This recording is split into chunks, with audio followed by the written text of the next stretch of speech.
দুই মন্ত্রীর আশ্বাসে অবশেষে ডিপো থেকে তেল উত্তোলনের ঘোষণা দিলেন সিলেটের পাম্প মালিকরা। ভোক্তা পর্যায়ে পেট্রোল ও অকটেনের ঘাটতি হবে না জানিয়ে তারা বলেন, রবিবার থেকে কোটা তুলে দিলে পরিস্থিতি আরও স্বাভাবিক হবে।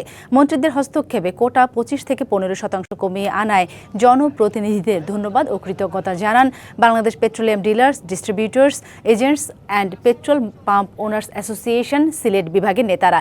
এদিকে ডিপোর কর্মকর্তারা জানান, সরকারি নতুন নির্দেশনা অনুযায়ী তেল দেওয়া হবে। মজুত এবং প্রদানের হার অনুযায়ী তেল দেবে ডিপো কর্তৃপক্ষ। সকালে সিলেটের পদ্মা অয়েল কোম্পানি লিমিটেডের ডিপোতে সরেজমিনে তেলের মজুদ দেখতে যান পাম্প মালিকরা। এর আগে মঙ্গলবার চাহিদা অনুযায়ী তেলের যোগান না দিলে ডিপো থেকে তেল উত্তোলন বন্ধের হুঁশিয়ারি দিয়েছিলেন সিলেটের পাম্প মালিকরা।